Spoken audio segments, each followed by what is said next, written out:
Hello welcome to international TV news channel. ఈరోజు మనం వరంగల్ జిల్లా కిలవరంగల్ మండలం తిమ్మాపురం గ్రామానికి అయితే రావడం జరిగింది. మనతో సీనియర్ నాయకులైన కాంగ్రెస్ లీడర్ చింత ప్రకాష్ గారు మనతో ఉన్నారు. నమస్తే సార్, బాగున్నారా? బాగున్నాము. సీనియర్ లీడర్గా మీరు ఎలాంటి డెవలప్మెంట్స్ చేశారు కాంగ్రెస్ పార్టీ తరఫున? కాంగ్రెస్ పార్టీ తరఫున మేము చేసిన డెవలప్మెంట్ డిపెప్ నిధుల నుంచి పాఠశాలల నిర్మాణం చేయడం జరిగింది.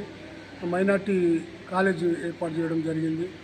రెసిడెన్షియల్ స్కూలు, నవోదయ పాఠశాల, ప్రజలకు అనుకూలంగా ఉండే బస్ స్టాండ్లు కానీ, ప్రజలకు వాటర్కు సంబంధించిన వాటర్ ట్యాంకులు కానీ, రోడ్లు కానీ, కమ్యూనిటీ హాల్స్ నిర్మాణం కానీ మేమున్న పీరియడ్ నుంచి ఇప్పటివరకు ఎన్నో డెవలప్మెంట్ కార్యక్రమాలు చేసుకుంటూ వస్తున్నాము. ఓకే సార్, రాబోయే ఎలక్షన్స్లో ఎలాంటి నాయకుడిని ఎంచుకోవాలని మీ డివిజన్ ప్రజలకు మీరు చెప్పాలనుకుంటున్నారు?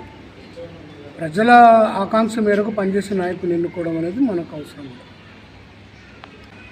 స్థానిక ఎలక్షన్స్ మళ్ళీ జరగబోతున్నాయి. మీరు నామినేషన్స్ వేయాలని అనుకుంటున్నారా? తప్పకుండా అవకాశం ఉంటే వేస్తామమ్మా. ఓకే సార్, మీ డివిజన్ ప్రజలు కనుక మిమ్మల్ని ఎన్నుకున్నట్టయితే వాళ్ళకి మీరు సరైన న్యాయం చేస్తారా? 100% చేస్తామమ్మా. ప్రజలకు సేవ చేయాల్సిన ఆలోచన నాయకుడు, మంచి నాయకుడిని ఎన్నుకున్నప్పుడు ప్రజలకు సేవ చేసే భాగ్యం కలుగుతుంది. ప్రజలు ఓట్లు ప్రజల గురించి ఆలోచించని నాయకుడిని గెలిపించుకుంటే ప్రజలు నష్టపోతారు. అవగాహన లేని నాయకుడిని గెలిపించుకుంటే ప్రజలు నష్టపోతారు. ఓకే సార్, మీ డివిజన్లో ఎలాంటి సమస్యలు ఉన్నాయి?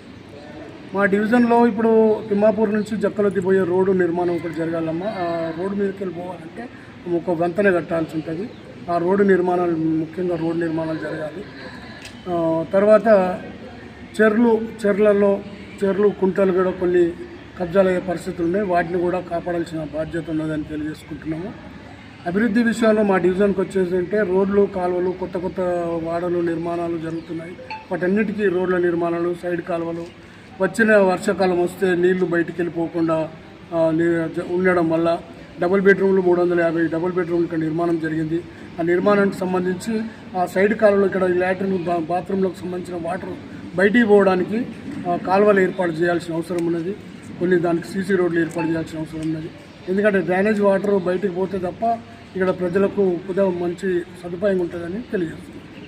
ఓకే సార్, మా ఛానల్ ద్వారా ఇంకెవరికైనా చెప్పాలనుకుంటున్నారా? మీ ఛానల్ ద్వారా చెప్పాల్సింది అంటే ప్రజలకు మంచి జరగాలని మీలాంటి మంచి ఛానళ్ళ ద్వారా ప్రజలకు మంచి విషయాలు చేరాలని కోరుకుంటున్నాను. Okay sir, thank you. Okay sir, 43వ డివిజన్లో జక్కలోది అనే గ్రామంలో వంతెన అనేది సరిగా లేదు. వర్షాలు పడినప్పుడు రహదారులు అనేవి దానిని మీరు ఒకవేళ ఇంకా మీరు విన్ అయితే దానిని మీరు సరి చేయగలుగుతారా? ఇప్పుడు మొన్నటి భారీ వర్షానికి జక్కలొద్ది ఊరు అంతా మునిగి ఊళ్ళకి వెళ్ళి జనాలు బయటికి పోకుండా, జనాలు బయట వాళ్ళు లోపలికి రాకుండా చాలా అవస్థలు పడ్డ పరిస్థితులు మనకు కనబడ్డాయి. అయితే దీని మీద తక్షణం స్థానిక ఎమ్మెల్యే కేఆర్ నాగరాజు గారు కూడా స్పందించారు. దీన్ని తప్పకుండా అభివృద్ధి చేస్తామనే ఆలోచన కలిగి ఉన్నాడు. ఈ జక్కలొద్ది రోడ్డును కూడా ఈ తిమ్మాపురం నుండి క్రాస్ రోడ్ నుంచి మొదలు పెడితే జక్కలొద్ది వరకు 150 ఫీట్ల రోడ్డుగా నిర్మాణం జరిగింది. పెద్ద ఎత్తున కార్యక్రమం ముందు రేపు జరగబోయే టెండర్లలో వర్క్ శాంక్షన్ అయిపోయి రోడ్డు నిర్మాణం చేసుకొని ఆ ఊరికి ఎటువంటి ఆటంకం కలగకుండా అభివృద్ధికి ముందుకు తీసుకెళ్లే అవకాశం ఉందని తెలియజేస్తుంది. Okay sir, thank you. So ఇదండి టుడే ఇంటర్వ్యూ.